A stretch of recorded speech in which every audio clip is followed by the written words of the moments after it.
Day everyone! Hello, kumusta kayo?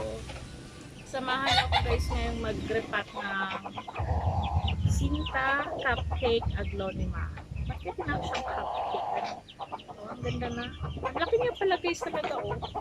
Super mother plant niya. So, ilan kayo ma-prop ako dito?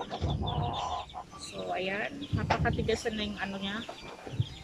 Stem niya talagang pwede, talagang ready na siya guys sa pagpo-propagate. So, ikakat ko lang dito guys. Saan ba yun?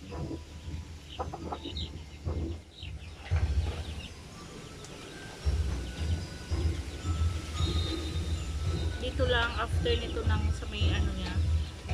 So, may node to din sa loob kapag tinanggal mo yan, meron yan. So, dito ako magkakat. Kita niyo ba dito? Ang ganda ng potting mix niya. Ano?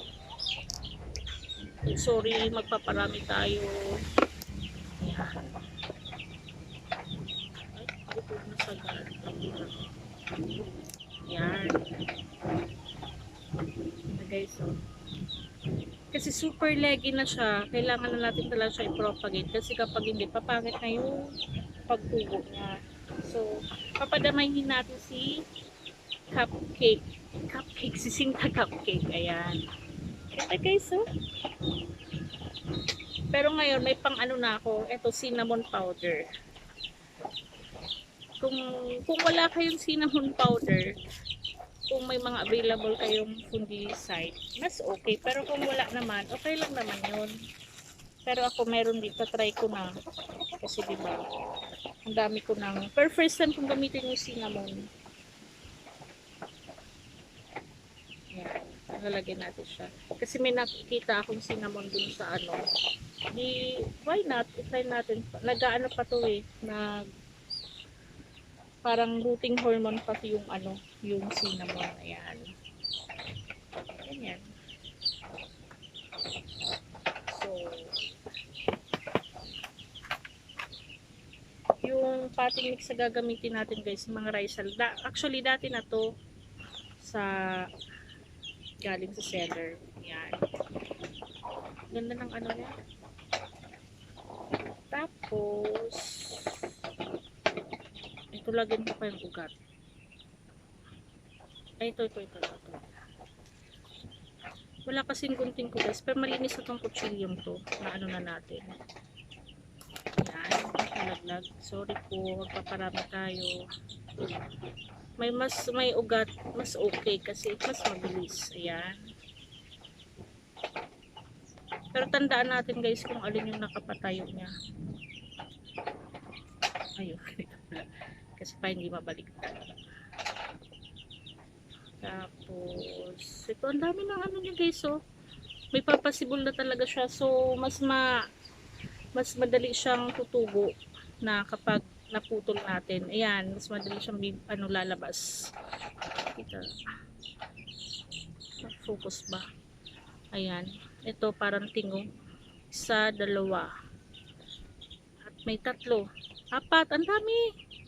So, sana mag-propagate, mag-sibol siya soon. Tapos makikita natin na. Kasi first time ko magkasinta cupcake, nakikita ko lang siya sa mga vlog. Sabi ko, ang ganda-ganda naman. Kaya, nung nakita ko yung seller na ipinagbibili niya, tapos murang halaga lang, ay go na ako. So, yan. Dito, ingat lang. Sana. Dito. Ito yung isa sa pinaka-aglonimang nakita ko guys na. Dahan-dahan. Mas maganda sana kung gunting eh. Para ano. Oh, ilan na ba? Isa, dalawa, tatlo. Apat. Pang-apat to guys.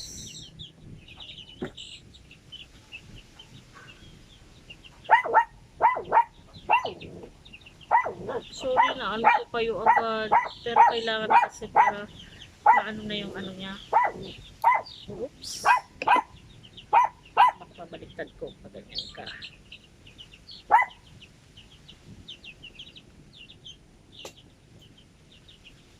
Ito hindi ko na siguro siya gagalawin. Ayo, pwede pa to isa. Sige na nga.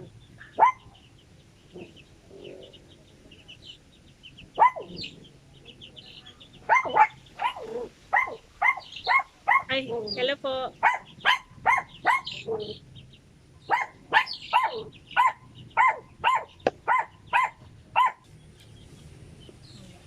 So guys, eto, meron tayong na-propagate na sa 2, 3, 4, 5.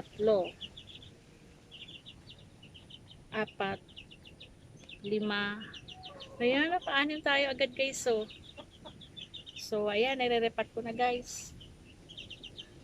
So, sana maging successful sila lahat. Itong sa 5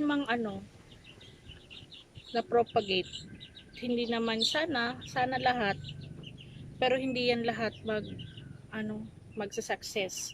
Meron talaga minsan dyan kapag may malulusaw. Pero sana wala naman guys. Ganito siya. Ayan. So ito talagang top cut na top cut. Kasi kapag hindi ko siya tinop cut guys, pwede pa nga dito Pero ayoko na mag-take ng risk. Ito na lang. Ayokong isagad na siya. Pero pwede pa sana to. Pero okay na yan. Ayan, si Sinta Cupcake. Ang laki niya pala.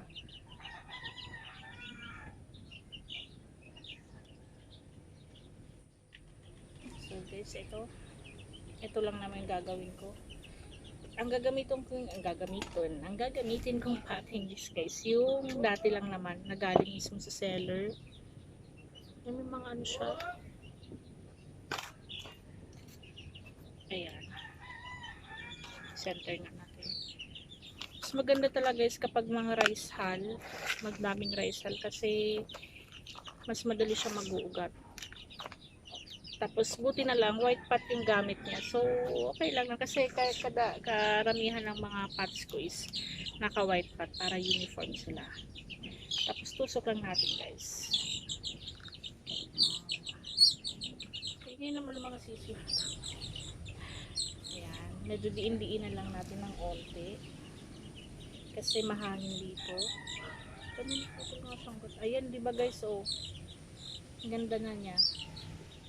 Nakita nyo yung yung vlog ko, yung nakuha ko sila, di ba super leggy siya. Ayan. Para maging fresh ulit, maging bata. Itsura niya. Kanina parang syempre super leggy na siya. Tapos ilalagay ko lang muna siya sa mga 2 weeks sa Pero minsan ginagawa ko 1 month. Ayan. Na hindi mo na talaga siya gagalawin. Nasa siya. Nasa lilim. Ayun, may taho. Lilim pero bright light. Yan, ito yung nilagyan ko ng nila. Yung na-propagate. Ayan. Kinakamay ko na to guys kasi mas feel ko kasing kamayin kesa yung may pag may gloves.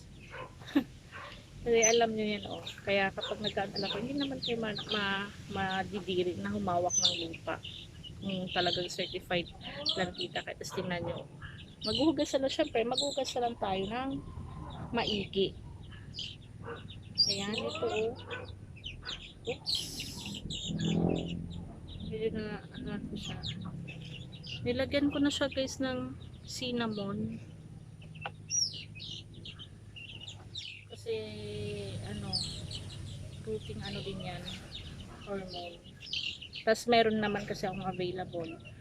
Ang iba yung ginagawa yung kandila, paanuhin nyo yung patuluan yung ganito kasi minsan talaga may tendency kasi siyang magmashi kapag na-fungus yung mga natin na propa na mga aglonema. So guys, hindi ko na papakita sa inyo lahat yung pag propa ng mga Sinta Cupcake kasi paulit-ulit lang naman yung same lang naman ang gagawin ko. Update ko na lang kayo guys kapag nag-success yung naripat natin. So guys, dito ka natapos yung video na to. Sana may natutunan kayo. Thank you for watching. Bye bye.